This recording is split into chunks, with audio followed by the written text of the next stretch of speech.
Let me ask you a question. It is a question Jesus once asked his followers. What do you do more than others? Think about that for a moment. Most people do not usually think about their lives this way. Instead, we compare ourselves with other people. We say things like this: I am not perfect, but I am not as bad as that person. Or we say something like this: at least I am trying to be a decent person. As long as we feel like we are somewhere in the middle, we feel comfortable.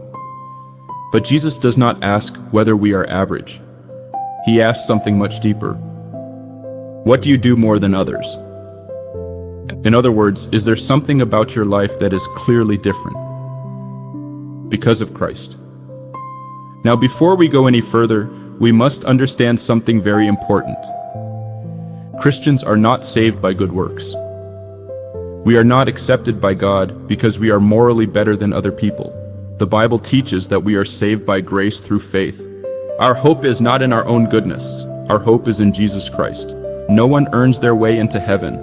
Salvation is a gift of grace.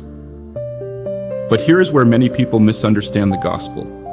Some people think that if we are saved by grace, then it does not really matter how we live.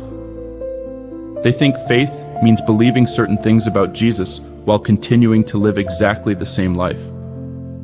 But real faith is never empty. Real faith changes a person. When someone truly encounters the mercy of Christ, something begins to change. Their desires begin to change. Their priorities begin to change. The way they treat other people begins to change. Christians are not perfect. They still struggle with sin. But their lives begin to move in a new direction. And that is why Jesus asks this powerful question: what do you do more than others? If someone truly belongs to Christ, there should be something about their life that reflects that reality. The reason is simple.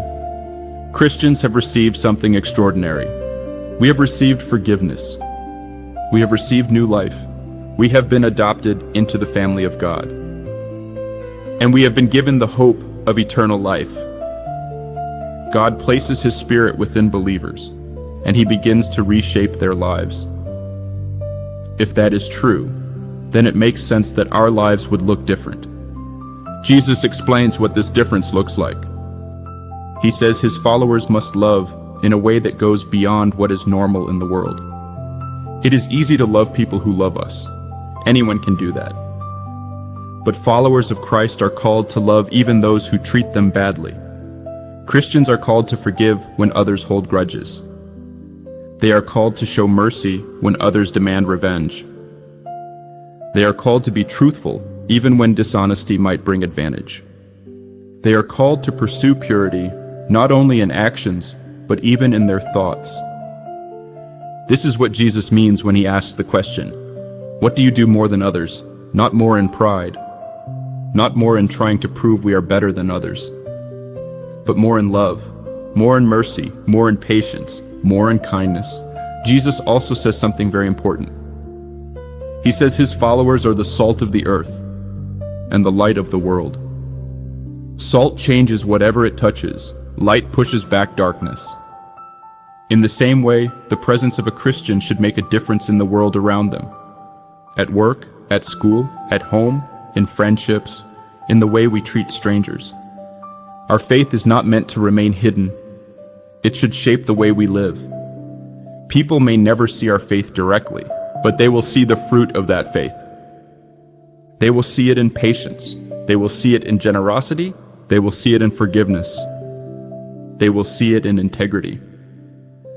And through those things, they may begin to see Christ. So the question Jesus asked long ago still speaks to us today. What do you do more than others? Do we forgive more than others?